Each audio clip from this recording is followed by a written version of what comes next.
of today and you ask them what it is about pop culture that they like, and the first thing they'll say is the beat. Get yourself addicted. Woo.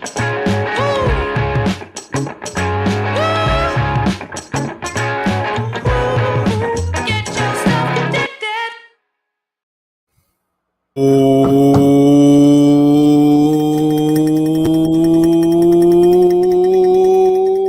Welcome into the Pop Culture Piledriver.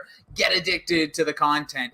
I am Jason Rossi. You can follow me across social media platforms if of your choosing at Jason D Rossi, and you can follow our little program here, the Pop Culture Piledriver, at Pop Culture PD over on the Twitter. And with me, as always, my tag team partner, the podcast sphere. He can be followed along some social media platforms at Billy D 2411 on Twitter, because he is literally the naughtiest of the naughty. Santa Claus has checked his list, doubled crossed his I's and his T's, and has given him coal for several years. He is at Billy Yee on Twitter because he got booted.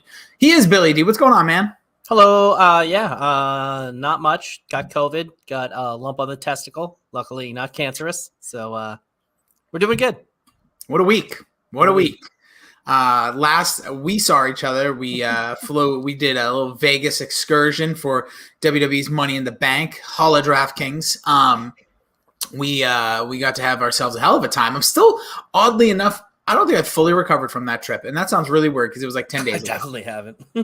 I think there's something, and I don't know, it was definitely like we were sitting in 108-degree heat, my phone consistently overheating. Then you're in like casinos where they're pumping air and like gross, disgusting, like cigarette air and through your body, but really cool experience, hell of a time. I can't recommend Vegas enough for it's perfect in that sense. It was like we were in on Friday, out by Sunday night, home by Monday. Good time.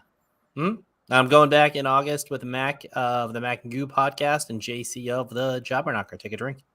Oh, yeah, absolutely. Yeah, cheers to them. Check out both those podcasts. Make sure you subscribe. And while you're on the subscription trail of the Jobber Knocker Wrestling Podcast, Mac and Goo, and Entertainment Pop Culture Podcast, you can get Dork, you can get TLDR, you can get Change My Mind, and you can get the Pineapple Boys. We're still in their time slot a little bit right now.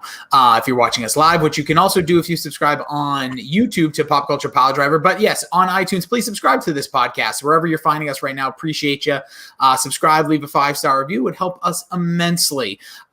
In the meantime, while we were out and about, the one thing I will say, so we left the day Stranger Things was released, part 2 of season 4. And neither one of us, I don't think we even talked about the show. No, neither one of us talked about a lot, but not Stranger Things. Yeah. Never came up, never watched it. You watched like The Boys, I think, on the plane. I was watching the amazing Alanis Morissette, Outside the Box. If you have HBO, watch it. Also watch a movie, Blinded by the Light. It's a Bruce Springsteen inspired song, who is also coming back on tour, Bill. Springsteen back in the house, so he announced a huge tour. I will not be there. Don't pretend like you don't like Bruce Springsteen. Let's not play this game. I like his popular songs. Some of them.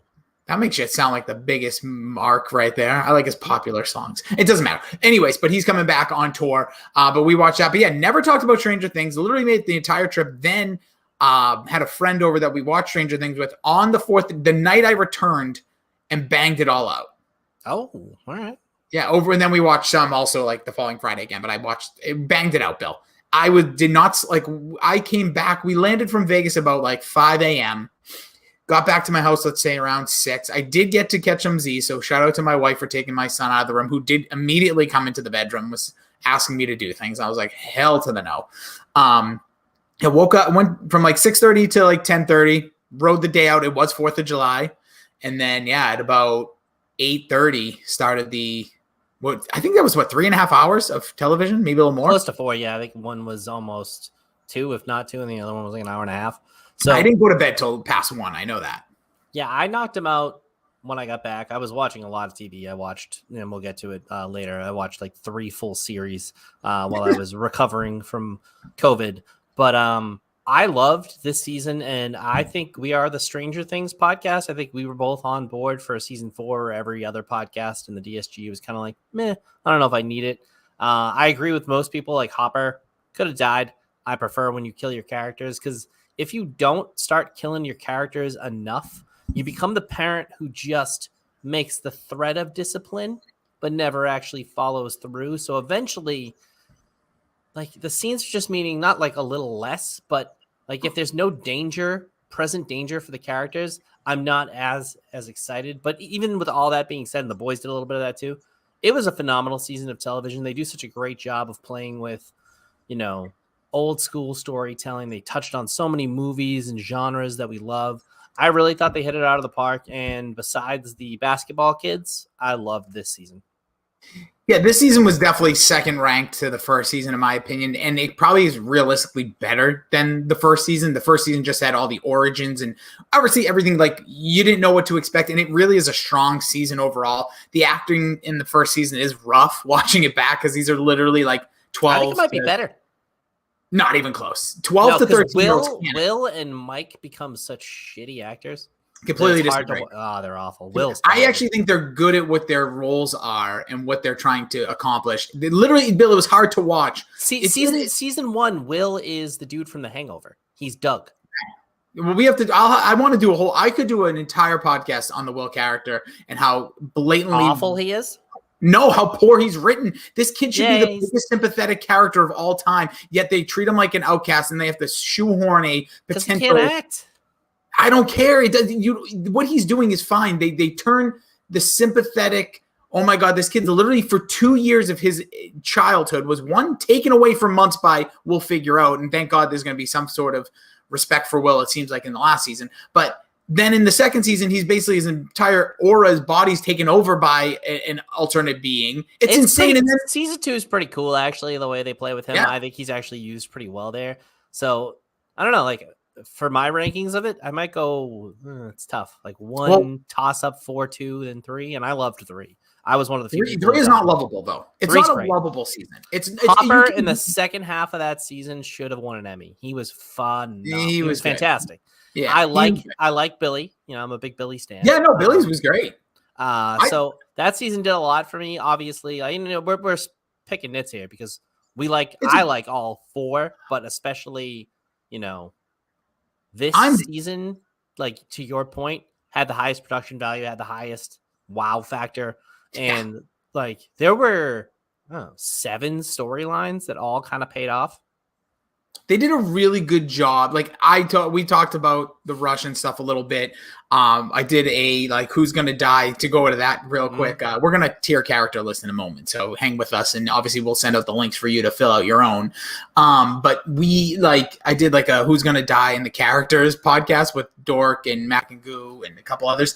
And I'll be honest with you, nobody was right, and nobody died.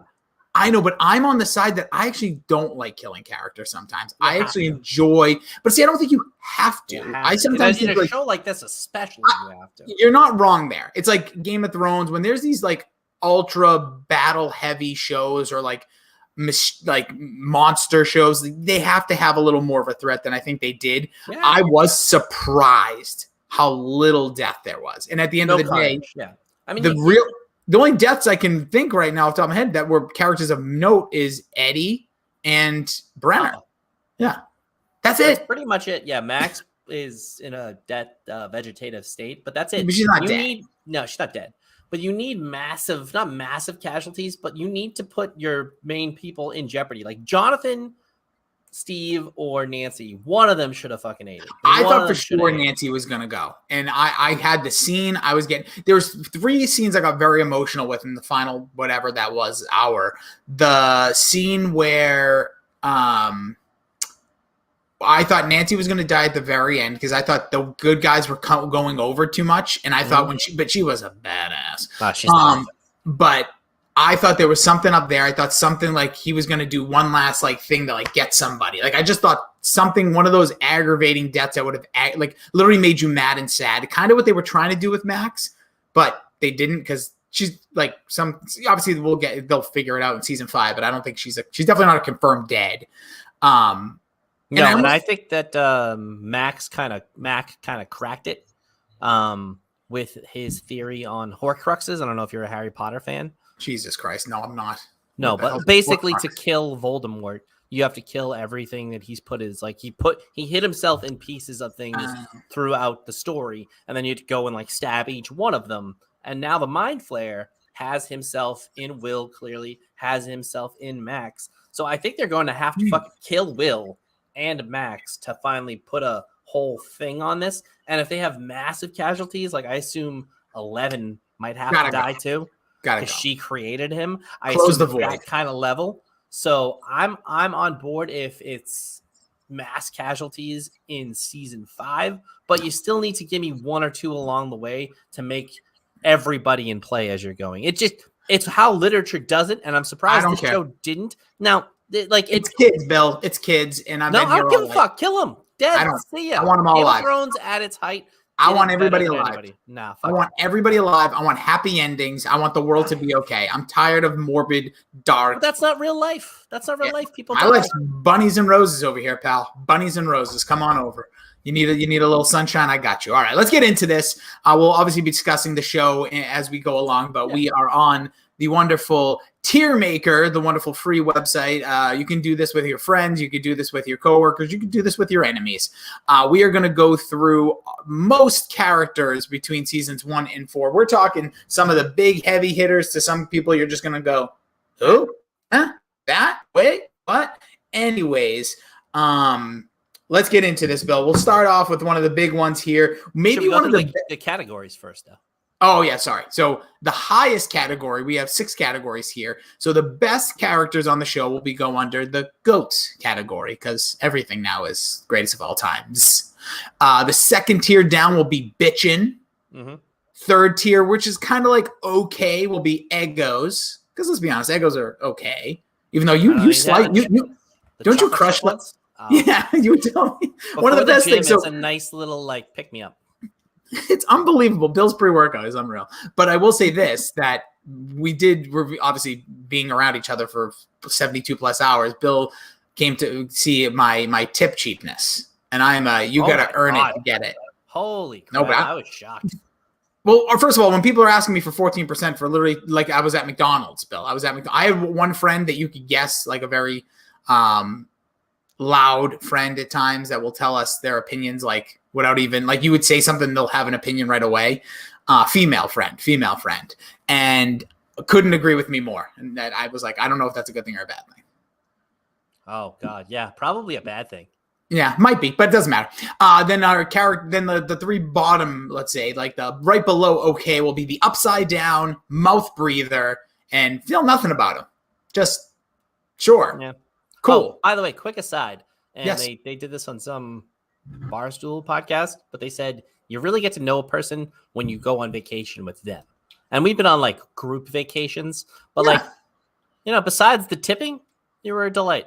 Yeah, I had no issues. Like we joked, the first night we didn't really sleep. We went over 24 hours. Bill had a little snore. I had 5 minutes. Yeah, no, listen, this is not trying to kill you, burn your buzz here, but I said that was it. That was literally it because we both have our own issues with sleep. I can't sleep unless it's like silent or the TV for some reason I can sleep with. But it was like 5 minutes of Bill snoring. Then we were good. We didn't really sleep all that much the first night anyway. Second night, Zonk City, but you do learn, but we were good. Like there was times we did things individually, things we did obviously most things together. Went to some weird ass restaurants. It was a good time. Yeah, never get expensive sushi in Vegas. It was amazing. Get real sushi. Get like sushi you like. That's like the American sushi. Don't go to a fancy ass restaurant. Oh my God. It was good. Don't get us wrong. It was amazing. It was the best sushi I've ever had in my life, but we needed a full meal after. It was. Yeah, return on investment, not so strong. All right, so let's get into this character tiers. We will start off with Nancy Wheeler. Bill, where do you place through all 4 seasons Nancy Wheeler? Christ, it's tough to start with her and the next. Like we might have to skip her. Can we skip around? Because we can. I honestly put her right to the GOAT. She's fucking perfect. I love her. I have my issues with her character, but I rewatched most of season 1 in the meantime because my wife and I she always wants to start a new show. I argue all the time I don't want to start a new show, even though I think we should watch The Boys. I think we might. Oh, love it. I think there's enough there, and I think she would like it, but we'll find out. But anywho, Nancy in season 1 is so infuriatingly frustrating, but she's a teenage girl, and also there's a great scene where they show her swinging a bat. Like when she's going to prepare to fight and she can't really She doesn't have the momentum and everything. Yeah. And then the final, well, not the very final scene, but the final fight scene of her, she's like blowing Vecna away.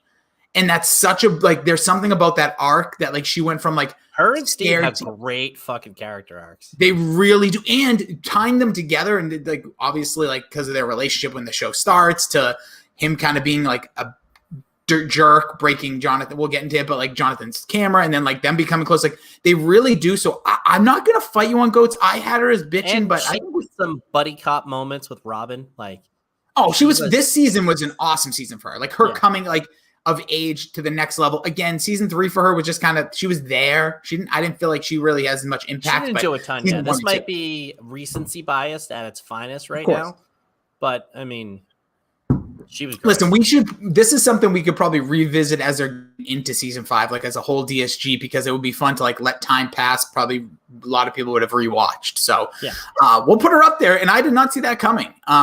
Next up, you said it, dude, Steve.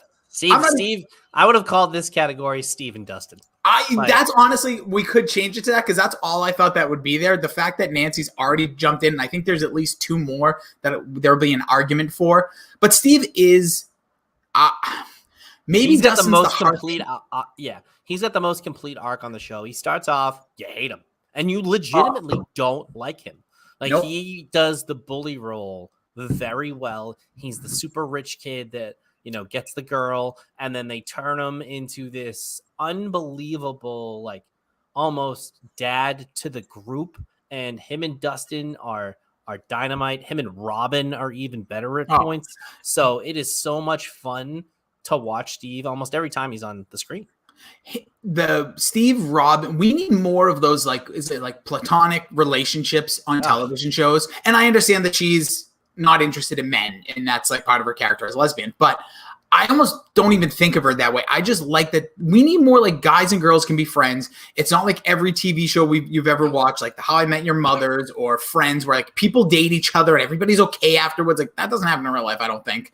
Not that frequently, at least. But like Steve has great connections with like all your major characters almost. Like not all the kids, but he almost is like, again, the babysitter. In season 3, he had more like protecting the kids. Like he had more interactions with Will and Mike and why can I never remember let's see, Dustin, and why can't I remember the other kid's name? Always forget his name. Sinclair's his last name.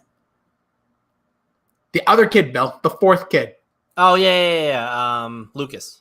Thank you. I never can remember. I don't know why I can't remember his name. But anyways, but like they had more ties in the 3rd and 2nd season. This season, obviously, the whole separation to all come back. But I think Steve is just so excellent. I literally had, I don't want to say like anxiety because that's too extreme, but I was very nervous of his downfall in the 7th episode when he was getting eaten up by those bats. Like I was like, no, don't do this. Not Steve.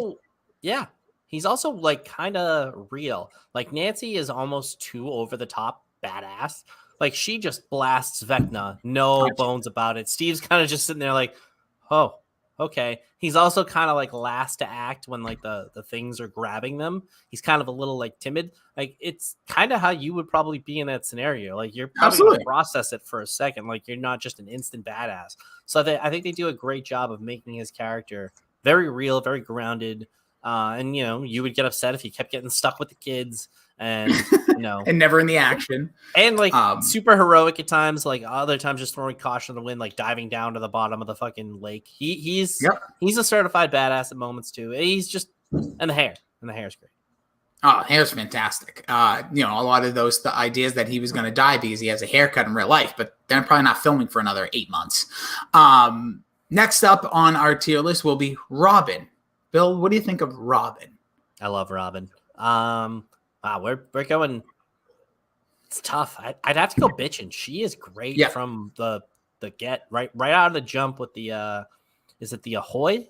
Is it? Yes. Is that what they're supposed as? The ice cream shop. Little sailors. Yeah. I mean, from that moment, she's keeping like the little stats of them in there. This season, she's great too. Again, we mentioned the buddy cop stuff with her and Nancy. She plays her role exceptional every time she's on the screen. Her and Steve have palpable chemistry, and that's really all you see her paired off with besides Nancy.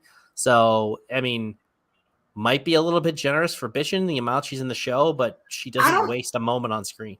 No, and she's thrust in season 3 with like all the like sci-fi reality that these characters are all living in.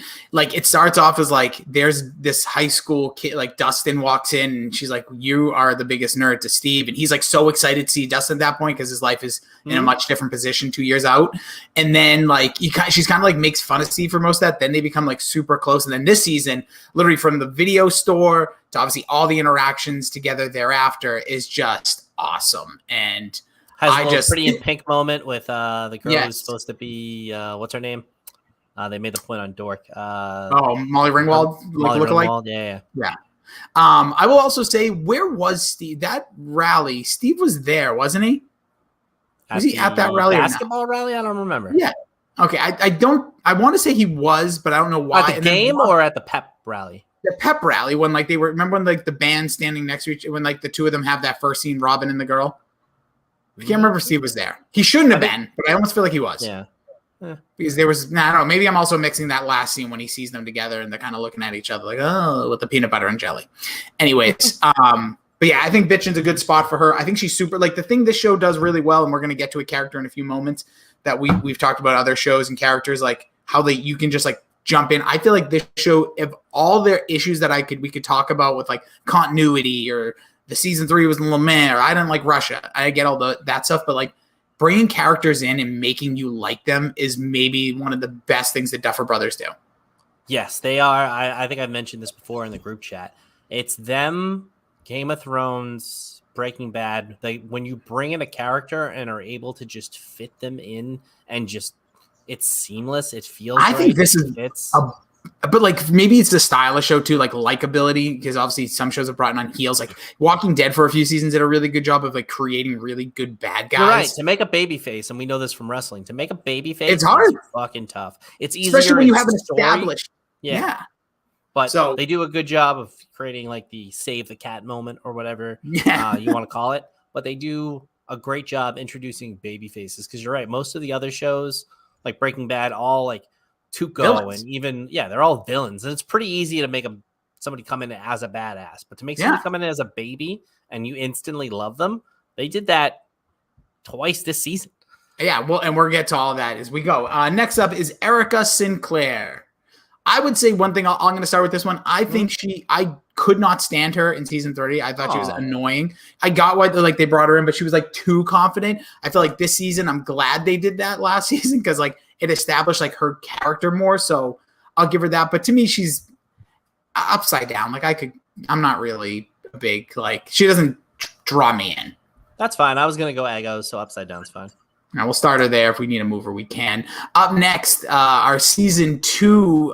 There was a couple of these season 2, but I feel like someone that you strap the rocket to right away with the very thirsty mamas at the pool. It was Billy being introduced, your namesake, and I saw you by the pool, and there were some mamas looking at you as well, Bill. So you know this feeling. If I could be any person to pick in the history of like TV to be. Not the actual character, because he's a horrible person, but to be the 80s hunk in that time, driving the car with that head of hair, give me Billy all day. The scene with him working out, drinking a beer, smoking a cigarette to rats round and round, some of the finest television you will ever see. I'll put him, because I know where he actually like would land. I'll put him in Egos. I'd probably give him Bitchin' because he's the man, but he was a good heel. Gave great motivation to Max. He came in and was instantly like, okay, this is like going to be a player in the show. And he did wind up kind of being kind of a player. He gets pretty early on in season 2. Early on in season 3 is when he gets eaten up, right? No, season 3 at the end. He's at one of the last scenes is when he gets eaten up. No. Yes, like when he gets turned into like he's getting eaten. Yeah, when the mind flare sucks, like takes over his possesses him. Episode 1, I think. Yeah, I think it's the first episode of season 3, because that's I think the pool scene actually. He actually arrives in the car with Max in season 2. I was getting them mixed up, but very thirsty scenes there. I think obviously he has a nice arc there at the end. But again, I'll just say one thing. We're going to talk about the next character too. Two of the most, and my sister gave me this point, useless death scenes in the history of television is Billy, and our next character, which we'll might as well jump into, is Eddie, because they both die, and then moments later, what killed them is dead. Yeah, that's kind of how it goes, though, in literature. I just think that's such a like. I like deaths when they're like, oh wow, like thankfully, like almost either thank God he died or oh crap that like they killed him. Like Billy's was a little more shocking because you didn't really see it. Like the mind flayer was kind of down, then stabbed him, but then literally like the next scene is when everything blows up in Russia, and then the mind flayer's gone, and he didn't need to die. And then Eddie, spoiler, he dies from all the bats and stuff, and then literally 2 seconds later, the Vecna gets shot and the bats are down on the ground. I did kind of like his story though, because he was a wuss. He was sold as a wuss, and then he was like, "Okay, I didn't run. We're giving you a chance at redemption. You can hold them off a little longer, and maybe give these kids a chance." I didn't like that it took the bats forever to kill him. There was a million of them. They should have killed him instantly. In his Steve death, almost got done by like 2 of them. 2. The death didn't feel to me as dramatic. There was 4 scenes before he died, from the beginning of him being like attacked by them to the point of his actual death. It should have been quicker and more brutal. It should have been when they had playing this rockin' scene, which by the way, I saw there was a pop of Eddie playing the guitar, and I need to find that. But that scene, I mean, we can talk about that for a second. That scene is fucking perfect. And nobody called the song, dude. Nobody saw that coming. I thought a lot of people were predicting like more 80s like hair metal. No one was going Metallica. And I'm glad Lars Ulrich didn't pull like a hissy fit. He actually was like, hey, cool, thanks. Yeah, because he probably just sold 1 million records, bro. Oh, it's a 6 scene. I mean, that song, it is like, I heard fucking Kate Bush on Kiss today. These songs are doing, I'm waiting for the Clash. I think we'll get a big reboot of Should I Say or Should I Go in season 5. That's my big prediction because that will help Will. But anyways, the thing that really aggravated about this scene, that they had the perfect setup of sacrifice there. Like Eddie, it's like, yeah, we're just going to be the distraction, but like there should have been a scene where he has to save Dustin. Like there's only room for one or something like that. I would agree. Instead, they did this prolonged, like, if you just watch that without like them going to other scenes, it's like 15 minutes of extra view of like them going into like the place where they're saved and like they milked it too much. They did, and it's like we could have made this super dramatic where he's like, Dustin's like, all right, Eddie, let's go in here. And he just closes the door, and Dustin watches him almost die. But like, go, get back. Something like that. I just like felt they couldn't close the door. Eddie's about to run up the thing, and he's like, no, I'm going to make sure you get there, and I'm going to like get eaten by these bats. Exactly. I know what I have to do. And I wish he just pulled up the guitar one more time for some sweet licks. But aside from our critiques of him, where do you place Eddie? I want to put him in GOAT, but I don't think I can. I'll put him in Bitchin'.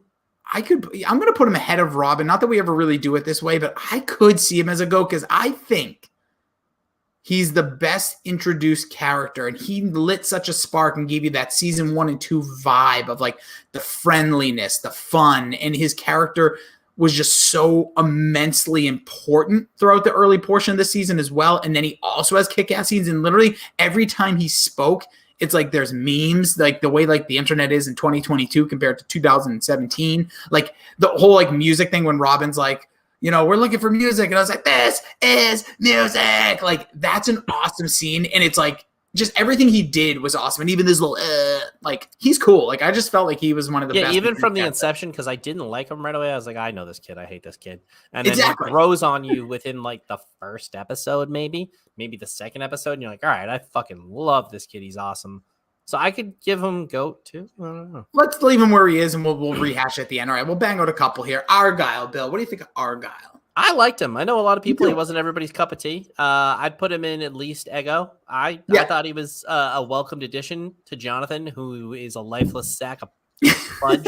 He needed somebody like him. They needed an Argyle. And I love the scene when they were in that, like, whatever, border school house with Susie. Mm-hmm. Like, he was just that one, whatever you want. Like, he was just cool. And the way he made that pizza would put our friend Pachi to shame. So I loved Argyle. I think Ego's appropriate. Now we'll get into, speaking about Thirsty, speaking about Billy, we'll get to Karen Wheeler, Mike and Nancy. Yeah. I mean, I feel stuff about her, but not in the show way. She feels nothing about her. She's hot for an 80s mom for sure, but her and the father are perfectly cast like 80s people just being like human plants. Like that father is fucking a useless sack of shit. Oh, I love that guy. Great dad. Wife that he landed back in the day when he was probably pulling in money or whatever. Yeah, I thought they were actually about to like make her character something bigger because she did have a poster going into the season. I thought she actually had a chance to potentially die. As I revealed on that Dork podcast, I think it's a YouTube. I thought there was going to be like parents' death. I thought parents were going to get massacred at the end of this, and it's like so now the kids are like on their own in a way. But She's like the only parent really that's like sticks out other than Joyce and Hopper, though. So yeah. yeah. I would go there. Speaking about parents, quote unquote, Papa, aka Brenner, Bad who heel. returned from season 4. X-Pac heat. Mouth breather. Go away. Yeah. So would you put a mouth breather, or would you Yeah. also I put mouth breather, honestly. He had a nice story, but he's actually fits into the like Whitmore from Lost. I don't know if he's a good guy or a bad guy, and I fully don't understand his character. No, yeah, that's the other thing too. They do a very good job of defining everybody in the show. He's very undefined, maybe for purposeful reasons, but he doesn't like do a hell of a lot for me. And every time he's on the screen, I'm like, can we get this going here? Can we get through this? This whole season, I will say he makes 11 worse. Yeah, I agree. And I think that's the one thing about this season. Like when you really look back, like 11 was kind of just like tied up in like a backstory that like she wasn't even the central part of. Mm-hmm. And Brenner was like almost like we needed like some form of like leader for that story to be complete. It's almost like they couldn't have done it any other way. Obviously brilliantly told, and we'll get to the character we're talking about, but it was almost like they had to sacrifice some of the like intrigue and fun that like 11 brought to the show with like powers and like developing as like a female like teenager in a world she doesn't understand. But we'll jump now into R.I.P. What a hero. Bob, what's his last name? I can't think of Bob's last name, but I don't know. He had one of the best lines when he was like, I'm not Bob, whatever, superhero. It's like everything about him was so lovable. I almost wish like the show was in that weird flux of like a second season. Was this going to be the last season? So I don't know how much like if they knew the future of the show, like I feel like he would have been somebody who would have been great to carry on because it would have added more of the like love triangle with Hopper and Joyce. But I thought Bob was fantastic. I could put him as high as bitchin'. He's definitely not a GOAT, but what do you think, Bill? Yeah, he's an upside down for me. Oh wow! All right, so we'll have to just fit him there and Lego. Yeah, you didn't feel. I loved Bob. Hate Bob. Oh, Bob was awesome. He was hilarious, and he was a perfect sacrifice. Made me feel something. If he was a little bit faster, like maybe Rudy coming off the D end there, and a not real story. Thanks, Joe Montana, you absolute prick. He could have maybe got away from that demidog, but unlike Brenner, the demidog did Bob in. Yeah, he really didn't. And man, just a chunky little fella. Up next, I'm really intrigued what you think of this character. Joyce, Bill, what do you think of Joyce Byer? I love her, and she was probably the best in season 1. I mean, Winona Ryder's acting chops were at a super high level then. Season 2 and 3, a little bit too much of her, maybe, but I still love her. I would go bitching. She was fine this year, too. Yeah, she was good. Like the emotion was definitely there this year, higher than most. The first season's just fantastic watching. The first season I probably would have put her GOAT. Yeah, she did such a great job, like being a real mom that's frantically worried about a child, and then when she's able to, and then nobody believes her. Like she just did a great job. So I think she's bitching. I think Joyce. Yeah, I think she's easy bitching. Yep. Yeah. Up next, I like to just call him Mad About You. I think he actually has a character name of Dr. Owens, Paul Reiser. The Paul Reiser sons, because he's also in The Boys. Yeah, plays a pretty good character in there too. I go, he does some nice things for 11, but upside down. Yeah, I was gonna put him in mouth breather. Yeah, he's just. We'll put him in mouth breather for now. It's nothing bad about him. It's like again, he's just like a cog in the wheel. And I feel like also at the end, like, was he down in the thing that exploded? Is he gonna be probably dead unless they showed him in like a flash of people at the end? But I don't remember. They didn't, but they didn't confirm death, so we'll see. Here's a character I thought 1,000% was a goner, dead as a doornail, but should have been. Almost Eddie-esque. Every time he opens his mouth, there is hilarity coming out of it. Murray, Bill, what do you think of Murray? I'm a fan. I like him. I'd probably put him in Egos though. Like he's not bitching to me. Like he was great in his debut, I think in season 3, but he doesn't like carry that on. He's got, the high comedy factor, but it kind of wears thin. I could this guy, like, I could watch YouTube clips of just his lines because he has some incredible lines. I think it was in season 3 when Jonathan and Nancy come out and he says something about like premature or something like that. It's just like, what a dog. Like, he also has no filter, and that people like this, or like we know some of our friends are going to become a Murray. Like, we know friends in our group that will be a Murray. Yes, probably. But it actually might be a good point. So I could see him as bitch, and you say Ego. We'll put him in there. We'll put him we'll put him a little ahead of Argyle just for his time lasting. Now we get into our first major villain. The villain, the everything of this show is described in 2 different long drawn out monologues by this character. Not the human side, but we're talking the evil side of Vecna. Bill, what do you think of Vecna? I'd say bitchin'. He's the most defined of any of the villains that we've seen because he's real. Like, he's a person with feelings and emotions inside there. He's one, basically, or whatever the hell we call him. Yeah, so he's the only one that is humanized. And to save it for season 4, I think was a good call, unless they just kind of stumbled upon it. Either way. That's the question I have. Do you think they knew about this, or do you think they stumbled upon it? I do, to some degree, thought she's 11. Obviously, there's previous ones, and the one would obviously be probably pretty strong. I never put it together, but I thought it could be out there.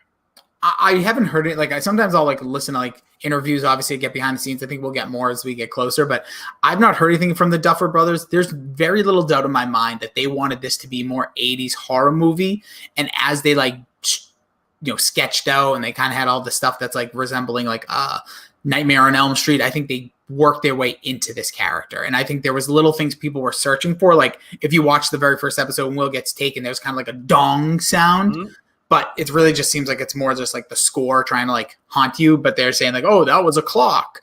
Yeah, genius happens in the moment, and they probably figured out they could create this character from the breadcrumbs they accidentally left. Yes, and I think I like this because when you really think about like the Demogorgon and the Mind Flayer, there's these like they're faceless, mindless, voiceless evil, and this gives it like why, how, and everything. And I just thought the way they built this reveal, the way he attacks, everything but like we have to get 4 people and like why did he wait this long? That whole thing.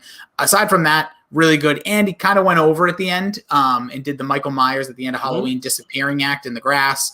I love them a lot. I think Bitchin's a good spot for Vecna. Up next, Bill, you mentioned kind of a useless character, but still, what a great dad, because you know why he's a great dad, Bill? I'm going to tell you why. Before when Karen... Because he's a passive-aggressive asshole? Well, that too. Good dads are always like that. Once your kids beat you down, I only have a 2.5-year-old. I'm already getting there. But I can tell you that when Karen was going to go do the hooly-hoo behind the discotheque with Billy, and she was about to go and leave, and she saw Nancy and Ted just like cuddling up on the chair. It's like, that's a good dad. He's like a real dad. That's what real dads are. Probably a bunch of like passive-aggressive crap, doesn't have time for the kids, works his tail off. I think he sells like computers too. And then now it's like, then when his kids are there in like the 5 minutes, they'll give him some attention. So I absolutely feel nothing about him, but he's a great dad. Fair enough. I don't think we have to say anything else. That's the best selling of that character I think anybody could do. Up next, Bill, I believe season 1. Did he leak into season 2? I can't remember, but I think Scott he was Clark. listening to Weird Al at the start of season 2 or season 3. Oh, I think you might be right. So the only thing I really recognize about this character was he's the one who introduced the boys to like the radio stuff where they could like listen to and find kind of like talk to Will or hear Will and Joyce. So crucial in season 1. Honestly, that's all that stands out. I forgot about the Weird Al thing. He's a complete stranger, but a teacher at the school. What do you think about Mr. Clark? Yeah, mouth breather. Yeah, we'll just put him in there. I almost feel like he could come back in a weird way. Here comes some real doozies for you, Bill. Characters, I literally had to Google their names. We got Alvin Powell and Phil Callahan, the 2 cops, the side cops, basically, from this season. They suck. Feel nothing. I hate both of them. These cops couldn't be worse. I think it's purposeful, though. Yeah, of course it is. But the scene when they're like questioning the kids and then somehow they're all scattered up to the room and like they're doing like light bright and they're communicating like insanely ridiculously stupid. Like no way. Like you are the worst cops on the planet. Yeah, they're supposed to be like stormtroopers almost. Like so Yeah. bad they're easily defeated every time, and that's why these kids can actually get work done when they're Couple trying to do Goombas. their work. Yeah. Yeah. Foot soldiers, Goombas, stormtroopers. There's those in every good story. Up next, Bill, Barb. Bah. Mouth breather. Fucker. Yeah, I think the same thing. I feel like Barb, there was a lot of like how I feel about Vision and a little bit about Will. Like, Yeah. there was this outcry for her for a while. Now that they've done enough with her, it's like, okay, you've got it. And we even had a little reboot of her story with Nancy at the end of the first part of the season when Vecna told her story. It was all surrounding Nancy's scene when she was doing We keep the. seeing her just plastered there. That's it. And remember, like the scene. I will give him credit in season 2 when like her mom was really sad about her. Like that made me feel something. But yeah, Barb will be seeing. And also, she was kind of cock blocking Nancy. And at the end of the day. And at the end of the day, it all kind of worked out for Nancy. Like, yeah, she did the deed with Steve, and then she done it with Jonathan. But like, it wasn't like that scene was aside from Barb dying because she cut her hand on a beer. What was she doing? Was she trying to shotgun her or something? I don't remember, but I just remember her getting like taken in the pool, and Nancy's upstairs getting taken. She was getting taken in the bedroom. But yeah, the thing with Barb though, like I just thought like. It really is weird looking back because it's like I get it. We were all teenagers, first time of all sorts of things, and they're like, if you're not comfortable or if you're not in that position, you're going to say to your friend like, "Hey, I don't think you should do that." But at the same time, it's also like it wasn't like Nancy was putting herself in this ultra dangerous situation. It was just a jerk. Like Steve was just a jerk, but a handsome jerk with great hair. That's what you have to realize, folks. If you're going to be a jerk, just have really nice hair. Up next, a character that I predicted was going to have a massive scene in the end of this season. We've never seen them since that ridiculous episode, which was that in season 2? I can't remember now. It had to have been. Maybe it was 3. It doesn't matter. I think her name's Callie, a.k.a. number 8. Yeah, all of those kids from that but she wasn't in the room. Nothing. She was not in the room, by the way, during all those scenes when they were going through the numbers. I did not see a girl in the number 8 spot unless she was just there and they just kind of hit her. But I feel absolutely nothing for this character. Is the lost equivalent of Jack's tattoos was that episode. I mean, she's got a nice look to her, but like, yeah, no. Kind of looks like Ember Moon. She has like an Ember Moon look, but I think she does the hair. Yeah. Yeah, kind of badass. I mean, nice. One of my favorite bodybuilders, Kai Green, was in that episode. They just had like the most random smattering of people. It was odd. Yeah, it's like Aaron Rodgers in Game of Thrones. All right, up next, Bill, your man. There was literally Billy trying to be for a 6-month stretch. Hopper. I know you're going to go on a tangent. Let me just say this very quickly. The thing, I was not big into the Hopper first half storyline. The last 2 episodes, though, his like badassery returning, him like having some strength somehow. The sword scene, while absolutely, I don't know where it came from, why it was there, but it was so cool. That's what I like about Stranger Things. It doesn't have to make sense. What was a sword doing in the middle of this place? Doesn't matter. Awesome scene. Hopper is like a fantastic character, and him losing the weight and everybody mentioning it and him talking bad about himself and still being self-deprecating in a different way. Great stuff. Yeah. I love this man. Season 2, the episode where he sings, you don't mess around with Jim, or maybe that's season 3 to 11. That's one of my favorite scenes. I love this guy. I think he's, the perfect everyman hero. And if he had went out in season 3 the way he did, especially like ending the season the way he did, like acting like up a fucking storm, I would have given him GOAT. This season, he's Hopper. He's very good. But I don't have the same emotional connection to him because I'm just like, you're really not supposed to be here. I did feel for him once or twice when he got retaken after what's his name double-crossed him. Yeah. I think I just got to go bitching, though. I want to go GOAT, but I really can't justify it. I thought for sure he'd be a GOAT. I was going to go GOAT. I think this season makes him just. I think it's recency bias, though. I think it is recency bias. I'm going to plop him up here. You can fight me about it later.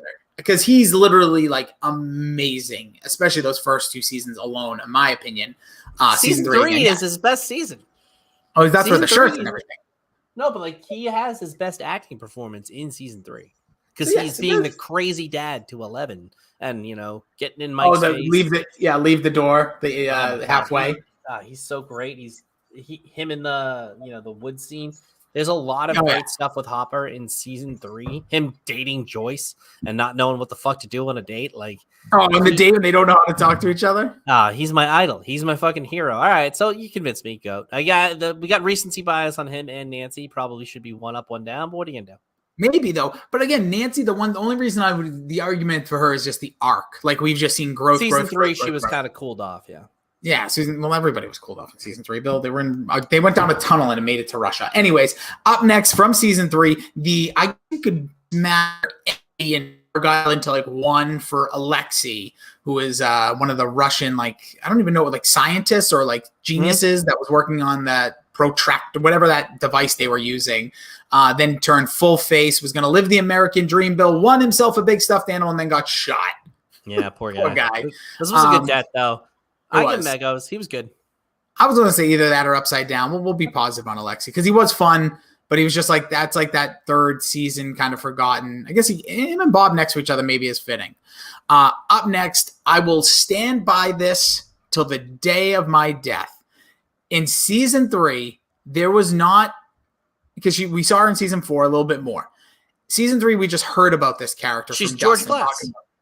She devours that scene when they sing the never-ending story while God. the mind flayer is chasing the car. There is not a character. I think she's on screen for that in that season for about 3 minutes total, maybe a little bit under. But when they're singing that song together, she eats up the camera, and I fall in love with this actress. Bun. It's unbelievable. She's unbelievable on that one scene alone. And then this season, we get a little bit more of her. And again, that weird boarding school, strange house, cheaper by the dozen. I don't know what's going on in that house. 1,000 kids, one parent. Yeah. Bitchin'. I'll give her bitchin'. Wow, yeah. I was going to say even Ego, but I'll go with Bitchin' Bill just because you said it. I love her. I think she's hilarious. And again, I could watch that scene over. That's my favorite scene of season 3 because she just literally devours the screen. She's amazing. Our next character from Game of Thrones, a person has no name, I believe, one of his lines, and there's the Game of Faces that honestly turned into kind of nothing on Game of Thrones, aside from the cool death scene when she kills everybody. But in this show, he plays Dimitri, who was another character I thought super expendable, didn't think I'd care about him, and then at the end, I felt like I love this guy, and I got to see where his story goes. Yeah, I mean, he's good. I give Megos probably. I'd say that or Upside Down. Yeah, we'll put him in Ego too. It's kind of like the likables. Look at this. Billy almost now feels like maybe he should get a bump. I don't know. We'll find out at the end. Here's your favorite character in all 4 seasons. This is Jason, one of the high school jocks who had a great fight scene with us. That is great. Lucas and him. I do like the way they do it. You knew that they were going to break the headphones, but either way, he is a decent foil by the end. I'm with you. How is this kid this put together at the age of 17? He's the greatest person on the planet. I'll say this. Everyone, you're meant to hate this character, and I really don't. Because when you think of his perspective for a second. No, fuck this kid. No, but just hold on just for a second. Just play a game with me. Just open your mind. He's 17 years old. His girlfriend goes missing. She's last seen with another guy. He gets angry. That guy then runs away. So we're thinking the worst here. Oh, no, she doesn't disappear. I'm sorry. She's found with her bones cracked into 80 different pieces and dead. The guy who she was last seen with that everybody knew disappears, runs away. What is he supposed? And he's in a little nerdy, weird kind of. His motives aren't bad. That's what I'm saying. Everything he has said, and then even at the end when him and Lucas and Max is in his mind possessed. He is right. And I think his poor death, again, if you're going to kill that character, we could have done better. He's literally just lying there because he got hit over the head with a 2x4 and then just burns into smithereens. And his character, I feel bad for his parents in real life. I feel bad for a lot of people because this kid was all the right motives, trying to do the best for the town, the city. Just unbelievable. And we were just F that guy. That's that guy. Mouth breather. No, mouth breather. I was going to say that or Upside Down. Just maybe I'm going to delete that category at this point.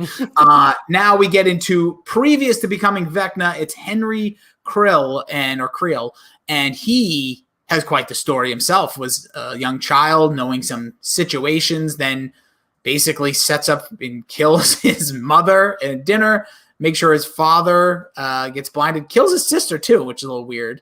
And then then goes into work with Brenner, and slowly but surely is overpowering. They have to put a tracker in him, and then 11 takes it out. He ends up getting blasted through a hole in a wall, evolving into Vecna and starting the Upside Down, allegedly. What do you think, Bill, of Henry as a character? Egos. He's great. He's not over. Like, I think Vecna is better, obviously, because he's the full heel version. This guy has a nice story to tell. He thinks he's helping out 11. He thinks that, this is what we're supposed to do.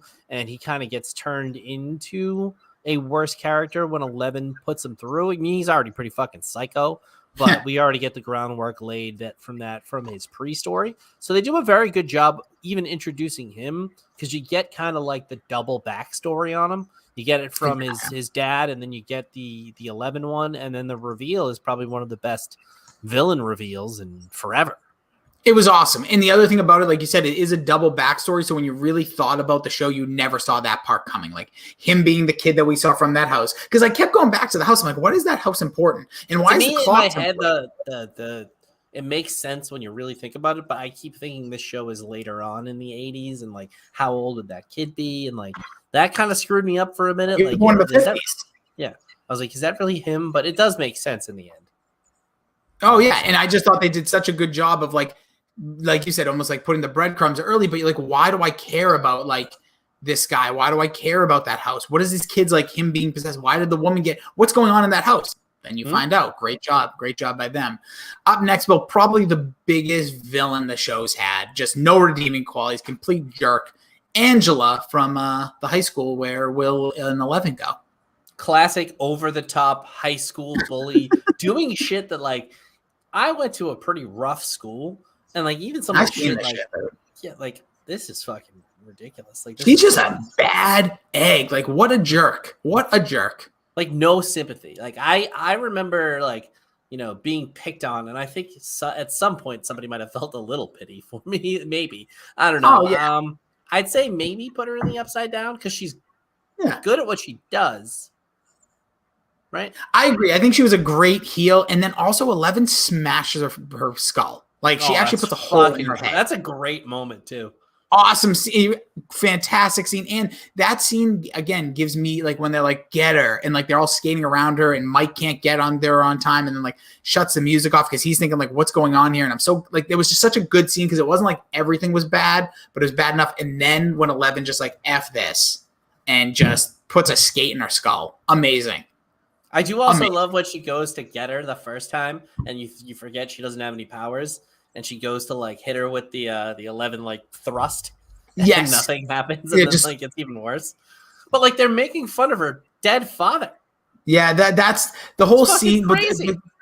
Because they're kind of making fun of her because they think she's like slowly educated. That's another part. Like, there's a lot of thickness to that, like, uncomfortability. And then also like the teacher really doesn't do her 11 any favors either, which also kind of aggravated me.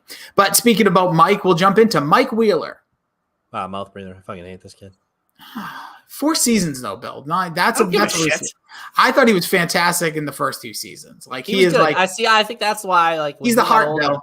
Bill, he's the heart. He's not the heart, but whatever. You're the heart. Keep going. Bill, you're the heart. Keep going. Somebody shut him up. That's what I wanted. That's the only thing, and I have so many qualms with Will. Not him, the people that wrote for him. But like, we could put Mike there. I don't know. I really like. Put him in the Upside Down. I'm fine with that. There's no way he's egos. He's not with any. He was so good in those first few seasons. He was fine. No, he was really good. He was like the guy. He was like the man in the first season. He was fine. All right, let's get into 11. Lover, obviously. Yeah. Again, I think you could put her in GOAT. She's a lot like Joyce, right? She was so good in season 1. And then in all of the other seasons, it's not like she's less important, but like, it's not as amazing because it's not her origin story. So it's a little less special every time you see her. So I'd put her in bitchin', but nothing's going to top, the scene where she fucks with the kids on the cliff. Like, she's our friend, she's crazy, and she'll fucking kill you.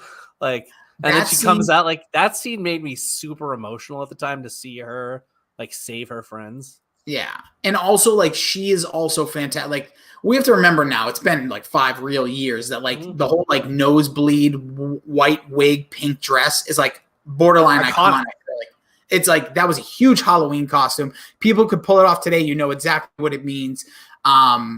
Really strong. Like, she's an awesome character. And she wasn't with Hopper, which I think really helped her out in the middle seasons there. That kind of put her in the forefront.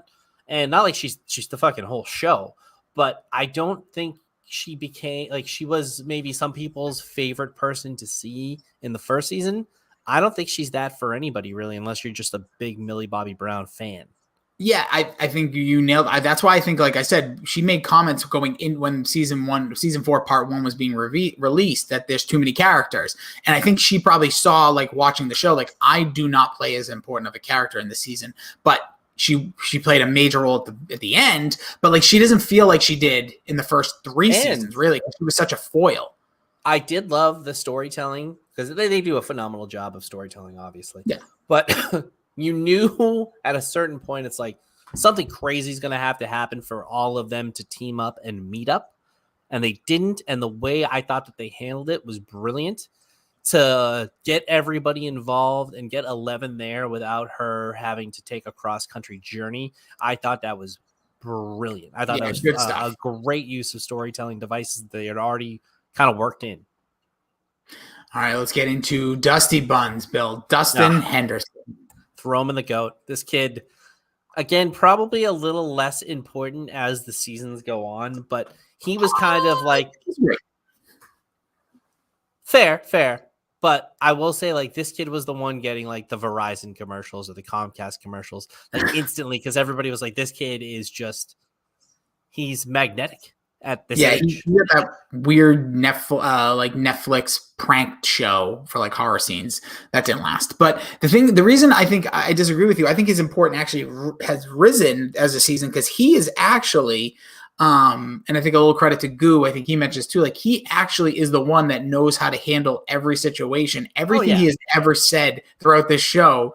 Especially maybe not the first season because he might have led them astray, but like being a kid, but like this season, everything he said and all their like moves that he says, and everyone's like, shut up, Dustin, and all that, like that's like his role in the friend group. But like he's always pretty much spot on and like what's the right way to handle things. And I think that was really important. But he is just super lovable.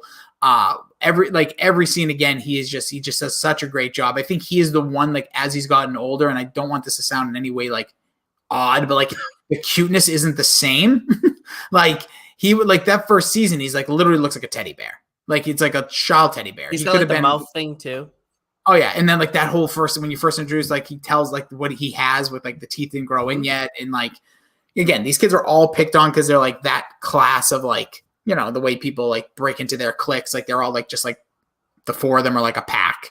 He's a little like John Cena and a little bit like, cause like you try to like rub, he always gets over and like you try to like put that John Cena shine on. Honestly, that's a great point. He made Steve uber likable. He's with Eddie this entire season, making Eddie the new Steve for this year.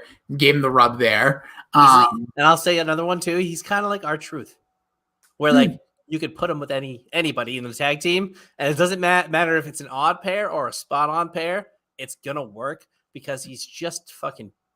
His great. Charisma has carried with him since he was like whatever they might have saw in Will like as a kid actor didn't obviously translate into later teens. Dustin still has it. Yeah, he does. Speaking about, I think someone actually maybe the best actor of the boys as a kid is Lucas. Lucas, who, you know, again, has the great kind of coming out in this season, maybe wanting to break away from the crew. I thought his story was kind of interesting in the first half where he might kind of want to be one of the popular kids now. Maybe he doesn't want to just hang out with the 3 guys and a couple of gals and play Dungeons and Dragons and play the games. He might now want to like evolve into being like a jock. And we see what that kind of does. By the way, crushes that game winner in the beginning of the season, but again, going through his arc over the seasons where, you know, he's introduced his sister in season 3. We get obviously Lucas and Max and their relationship in seasons 2 and 3. And then obviously in season 1 where he's, you know, a desperate friend trying to find Will, where they're, again, if you watch season 1, it's kind of a tough watch because these kids it was just a different show. But I think Lucas acting wise is great. I think his character overall, I'm not like, he doesn't make me like want to see his scenes or like his stories, but I think to me, he's like an ego, but I'd be Oh interested. no, I'd put him in bitching easily. I think he, as you said, he's the best male actor by far out of the kids. And this season, like he was maybe not as good as somebody we're about to get to acting wise, but just a slight step behind. And their chemistry was palpable. And I was emotional during their scenes, and he sells that, oh come on, like like almost crying but not crying, like emotion. He's got great Very emotion. well. I think it's a good way to put it. Great Like even when he's fucking, like he always is like very emotional. So Lucas will put him in bitching. And then we get to Max, who I will say, Oh, obviously the her and 11 stuff in season 2 was needed. They needed a girl foil and they needed, that dynamic. I think that was really important. But I was never really been crazy about her. She was in one of these Fear Street movies. I was like, oh, this girl's actually like pretty good actress. And then this season, obviously the Max episode, I think it was episode 4. it's their best episode. I think it is, because I would say the last, either 7 or 9 would be, but they're just so long, where this episode's kind of like, I think it's like 43 minutes of just one singular amazing story. And she is so damn good and made her character, like the Billy death didn't make me as emotional as I thought. I think they were trying, but then Max's reaction to that and what they've done with her, making her like a real person, like with real emotions, like my stepbrother died. And that really hurts me inside. Like that would be real life. So Max is fantastic. This was like such a jump. Like if she would have probably been like a ego or upside down for me earlier, she could have, like, this was a GOAT season. So I think bitching's a good spot for her. But I'm open to your argument. Yeah. I mean, if we have Hopper in GOAT and Nancy in GOAT, I think she's better than Nancy.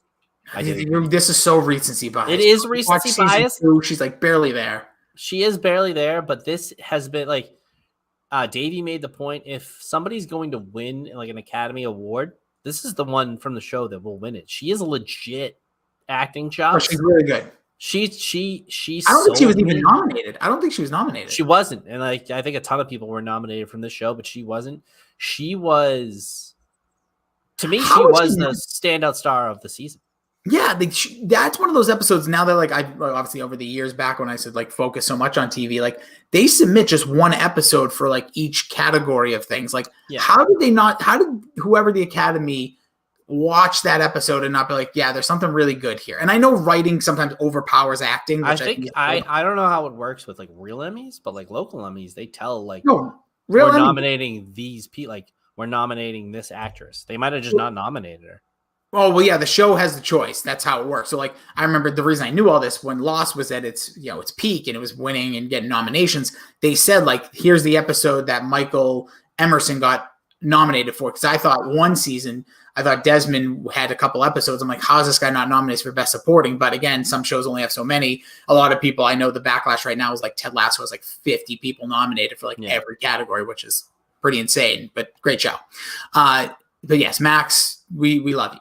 Everyone loves you. We'll put you in GOATs for now. You have entered into a category I did not see you for. Here's my favorite. Here's the GOAT of everybody. The GOAT of being absolutely hosed as a character. It is old school GOAT before it turned into the greatest of all time. Yeah, seriously. No, this kid has been absolutely decimated as a character. They just decided we're not mouth breather. How dare you? This poor guy. But think about it. When you really look at it from a character standpoint, he's crucial. He's basically like the king, because everything kind of evolves around him in a weird way. But season 1, barely in. Season 2, taken over by like a different character. Season 3, we don't even like. I couldn't tell you one scene with him in season 3 right now. I don't remember one. No. And season 4, they just said, we're just going to put you in a weird cast with your brother, and we're going to throw you over here, and we're going to enter this potential gay storyline that I don't really think is necessary. And I don't care if he's gay or not, but I think like there's so much more to this character about like depth. Like Max, we go through this emotional roller coaster with over her brother dying. Because she can display the emotions. I understand, but they could still write around it. Instead, we get him like, we waited 9 episodes for that acting in the back of the car was fucking terrible. You're the heart, Mike. You're the heart. Keep going. Keep telling her. Every scene he's in is cringy. I will say Yeah, go ahead. Pun intended, I guess. I don't think too many people have talked about it, and it was a little over the top. But the scene where they raid the buyer's house and there's that vicious gunfight, Oh. I fucking love that scene. It's That is an- preposterous that they get out of there and that like one. I was just gonna say not shot once, but somehow like trained FBI or I'm sorry, like CIA, like agent murderers, basically trained murderers can't kill a couple of 16-year-olds. Yeah. Well, they had two cops, but the cops were also like the donut. Yeah, but they were like hiding behind a corner, and like the kids, he's like, oh, "We'll make you go." It's like, well, how did you know the only ones that were shooting were in that house? Which they weren't. They were literally down an alley being shot at. Not even the car doesn't even get hit. It makes no sense. All right. So put Will in upside down, and then I'll put him in mouth breather later. I'll say this about Will: his stock has only risen in real life for that whole Doja Cat thing. I thought that was hilarious. Like, right. What a world we live in. All right, let's get to Jonathan again.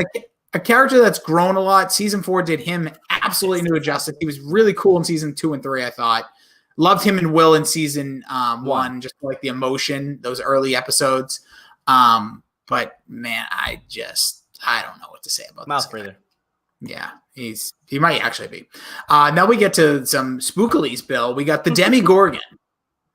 Cool. I put it in Egos. Like, it's a cool character. Yeah. Like, didn't really see anything like it before. Kind of a nice little Terrifying in there. season 1. Legitimately terrifying season 1. Season 2, like, we start to see like, oh, maybe this wasn't that big of a deal of a character. Now we know what it was. And I love that quick evolution. That's the only scene I don't understand about the Upside Down. When he first goes in, there's just like a random dog running, a demidog turning into a Demigorgon, and it just like happens. It's like, oh, I have mine. I don't know. Anyways, Mind Flare, aka a spider. Bill, what do you think of spiders? Spiders scare you? Mouth breather. I mean, spiders, if they're big enough, like, I'm not gonna freak out, but I will like go into kill mode immediately. But if like I'm taking a shower and I see a little one, whatever. Yeah, and then the hit of the summer, it is 2022. Have you heard the whole Eddie, like someone remixing to Chrissy? Yes, yeah. Have you heard this? That's great. It is so good in that her character actually pretty interesting there. Yeah. It's actually funny watching that scene again, just thinking the lines that they said. Like, he was so relatable there. Like, I don't like this, Chrissy. I don't like it. She's hovering. Even before that, though, the scene where they're they're talking to each other in the woods, that was the scene that made me go, okay, Eddie's kind of, being the kid that I kind of was. I wasn't that nerdy, but I wasn't, popular. So, like, I felt his feelings talking to a girl that I thought was hot, that I clearly knew growing up, that doesn't remember me at the high school level. And you're just like, come on. Like, This was such a relatable scene for me with him and her talking to each other in the woods that it made me care for both of them. Cause you kind of see like, she's the first one who I think is going to get, broken into pieces by Vecna. So I think it's not mostly horrifying. The scenes with her mom stuff was literally scary. Like the show did dip a little in the horror side, but this start of it is like that's scary, terrifying. Probably less than Egos because it's not her I'm talking about when I'm talking about this. Yeah, upside down. We'll put her over here near Will. All right, so that does it for our. We'll lock it. Well, unless you want to move any. Our goats are Dustin, Steve, Hopper, Nancy, and Max. Nice mix there. Kind of feel that a little bit. Bitchin' is 11, Eddie, Robin, Joyce, Vecna, Susie, and Lucas. Our egos are Billy, Murray, Argyle, Bob, Alexi, Dimitri, Henry Curl, whatever his name is, and the Demigorgon. Our upside down is poor Mike. Why can't I think of her? Erica, Angela, Will, Chrissy, and the Mind Flare. Mouth breathers are Brenner, Dr. Owen, Mr. Clark, Barb, Jason, and Jonathan. And then feel nothing about them is the Wheeler parents, the cops, and number 8. Yep. So all I'll do is I'll move Will into mouth breather. Oh, can I move him back? No. Oh, yeah, our rules are you can move one up, one down, and we can't remove those people. I'm just seeing if anything just really doesn't. I'm sorry, but you're gonna actually hate this, but I'm moving Mike up to Ego. Oh God, maybe I should have moved him down. It was one or the other because I'm like the main characters deserve a little more love, and poor Will is just like just getting trashed. Anybody you want to move up? I guess I'll move Paul Reiser into the Upside Down. It's probably because of him on The Boys, isn't it? It's a really good do I wanna show. move anybody down? I'm feeling kind of uncomfortable having Susie and bitching, but at the same time, it makes us different, and that's what makes us great. She really was, though. Like, if you're going by screen time. Oh, I Like, know. use No, of I know. But screen it's just, time? I'm looking at these characters, like these top two, and like one of these is way not like the other. I actually might. I'm debating about Dimitri. Yeah. Moving I him mean, he's down. not necessarily Egos to me. So. Yeah, I think he's going to come down here. So that'll do it. I'll screenshot this as we speak. So this will be the official Pop Culture Piledriver tier for Stranger Things. Looks good to me, Bill. I think we did another bang-up job here. So we'll post that one. We'll also post this in some chats. If you want to make your own tier of this, please do tag us at Pop Culture PD. I think Stranger Things. Is it the well, there's so many good shows going, right? Like I was gonna say, is it the best recent show? But I don't know. That might be hard to say. No, I'd probably put it for me on the year 3rd or 4th behind Severance, The Bear, The Boys. Severance. Oof. Yeah, Severance is my favorite of the year. It's gonna be up there. Well, we'll talk a little about it here.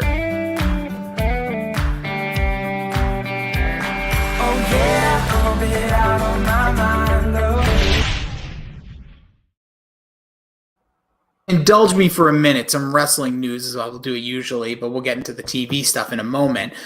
Bill, news today: WWE Monday Night Raw returning to TV 14. Okay, all right. Well, frisky. Yeah, what does that mean? I don't really know, because I think this is what they've been doing with NXT 2.0, and they've had some stuff there, but they still have a lot of like creative issues. But I think it's a step in the right direction. I think it's at least going to do intriguing audience numbers once this kind of catches on. My guess is they're going to come out. They got to do some sort of like hardcore match or something. I'm not saying like people have to remember the Attitude Era was TV 14, but they also had TV 14 like 2005. Like nobody has like huge fond memories of that. So and SmackDown, when SmackDown was out of tights, was TV for PG. Is that when they were doing the John Cena stabbed storylines? Stab storylines. Actually, you know what's weird? That was on SmackDown. Technically, that was on the PG, but that was. Do you remember the character who stabbed John Cena? Not the. It was Carlito's guy. So it was Carlito in the storyline. Was it Crime Time? It was a guy named Jesus. Okay. Did not last very long. Just a big dude.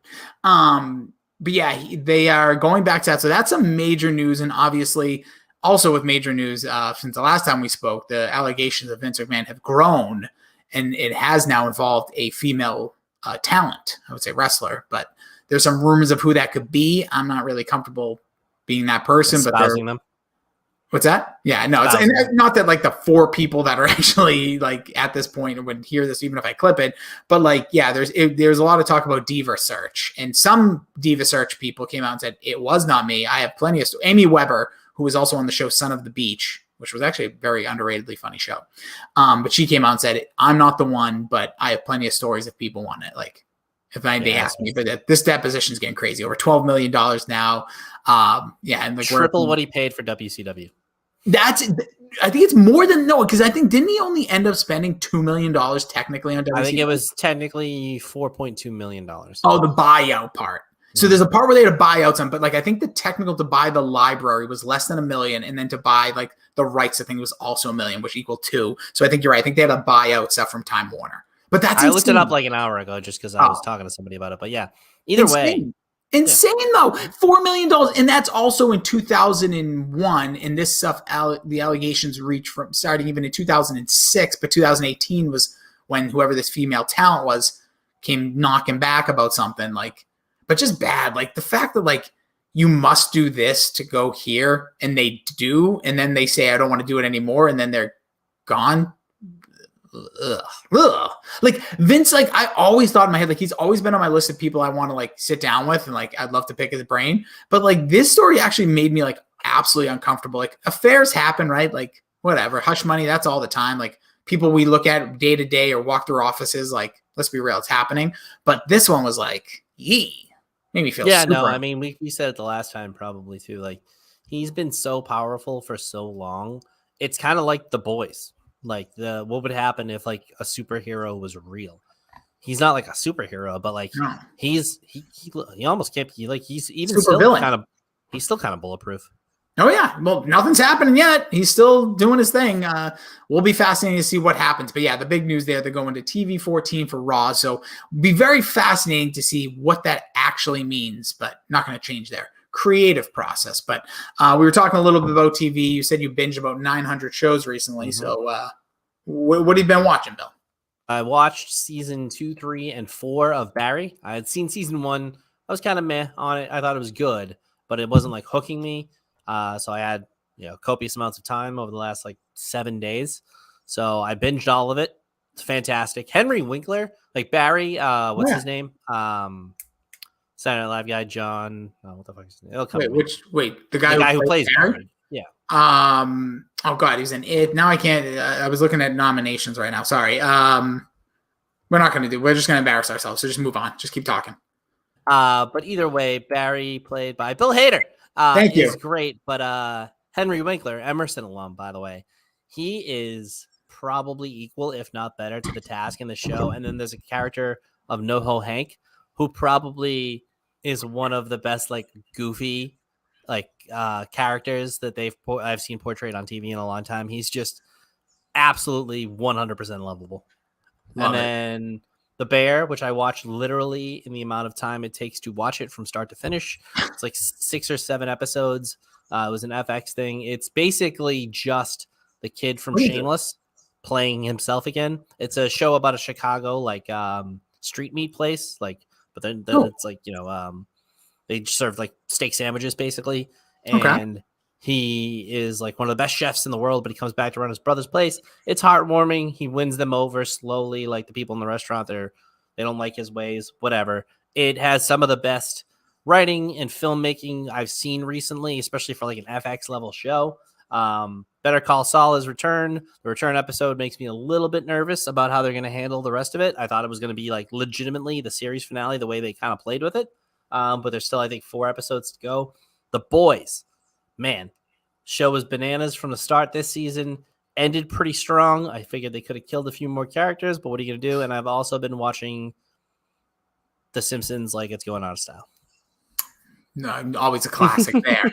We talked a little bit. So Emmy noms are out. Drama series, Bill. These are your 7, maybe 9. I can't even count. Better Call Saul, Euphoria. I don't watch Euphoria. The show makes me uncomfortable. Ozark, Severance, Squid Game, which I'm so surprised by a little bit, but we can talk about it. It was amazing.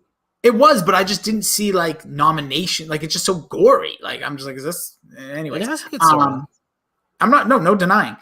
Stranger Things, Succession, and Yellow Jackets. I've heard Yellow Jackets is amazing. I still gotta watch that. Yeah, I have family that tells me like you gotta watch Yellow Jackets. But I think out of those, my guess is Ozark because it's like the end of a show that like seemed important. Because I don't know if Better Call Saul, I don't think it's there. Like I still don't like. I know it's big, but I don't know. I'd love to see Severance because I think the show, like I think I'm with you. I think it is the best show that like of the year. But so I haven't seen Yellow Jackets and I haven't seen this season of Ozarks. I wasn't a big Ozark guy, but out of those shows, I'd probably go Severance. Yeah, I would definitely go Severance. I'd like to see it Severance. I think they will go Ozark. Yeah, I also want to be mad at Stranger Things. I won't lie. Comedy series, your show. Barry's in there, Curb Your Enthusiasm. Only Murders in This Building, which I didn't think that show was like a thing. Like I watched a couple. I gotta see it because I love Martin Short and I heard he's awesome. Martin Short's unbelievable. Ted Lasso, which I assume either The Marvelous Miss Maisel or Ted Lasso is going to win this. Just feels like those are the shows. For some reason, my internet's not working, so I was going to keep going, but now I can't to see who the actors are. But yeah, I'm really fascinated. I know the Dork podcast talked a lot about like this might be the most stacked best. Gotta be. But it's because there's so many. If you go back to like 2005, 2006, there was some like when you had Sopranos, you had Lost, you had West Wings, you had like big shows. But I think only 5 were nominated then. But either way, this is what's great about TV. Like there's so many options. It's hard. Dork says like you can't watch it all. I can't watch any. So I don't know how people do it. I'm waiting for Monday Night Raw to finally get its nomination, get its just due. I could make a category. They should have a wrestling category because they might have to soon. It would just be interesting just for like the fact of doing it. Like it would probably draw like at least an audience to talk about it. It's like when we had awards for the Hunts Fantasy Football Best Show, and it was your podcast versus my two podcast. shows. But it got people buzzing, Bill. It got people buzzing. But with that, I honestly have no idea what people did this week. I've been so out of the loop for. Oh no, Dork I know did a doubleheader, but what did Thor and I believe the boys. The boys, and then Mac and Goo did the 1989 classic Aliens. They might have stuck in a Thor and a Stranger Things as well. TLDR talked books. Pineapple Boys are on vacation because Joe's down in the Cape. Just taking outdoor showers like a dad. I love that about him. He's already my dad at like when my dad was like 50, and he's there 10 years earlier. It's great. Yeah, I didn't change my mind. Did Thor as well. But yeah, but I'll be honest, nothing better than an outdoor shower. I will say the one thing that gets me about Joe, like that's actually like one of the most hilarious things, is when he like I have my qualms about our chats because it's like we're having a conversation about one thing and then somebody else just throws in something like literally a bomb comes in. But Joe today just made me laugh when he said it's white. Like I'm in Chatham, it's white pants season. It's middle of July. It's been white pants season. Like that's usually a text you get. It's white like, short season. Yeah, but usually you get that in like May, like that first open season or like sundress season, boys. Yeah, I just loved it. It made me laugh, and there's like he's the best. He's just such a sweet human being, and the sweetest. He really just made me laugh with that, and oh my god, that was just fantastic. I just like because I don't talk a lot in there sometimes. I just get the notifications because they're over. It usually goes so just like most people's group chats. It's usually me. One person says something and then it just 50 come in. But then like there's these sometimes where like one will come in, it sits and it's like kind of like, oh, now I can read. Like Wes was writing something earlier. I think it was about the Patriots trending. And I actually was like reading it for a second. Then all of a sudden it turns into like absolutely all over the place, like ridiculous commentary. But that's what it's like having like, especially like the mix of personalities in there. I thought I was the least active in there since Davey left, but I think Fryer has become that now. Yeah, every once in a while you'll see Fryer has liked this message, and it's actually like 20 messages previous. It's kind of funny. Yeah. So, anyways, but yeah, check out all those podcasts. Subscribe to them if you are a fan of podcasts. If you're listening to this, you're watching this, whatever you're doing, whether you're seeing clips of this, we appreciate you very much. Please do subscribe over on iTunes. Leave a 5-star review. We'll be back better than ever in the following week. Bill, any last words for our fine folks? Slap it on a biscuit. Frank's.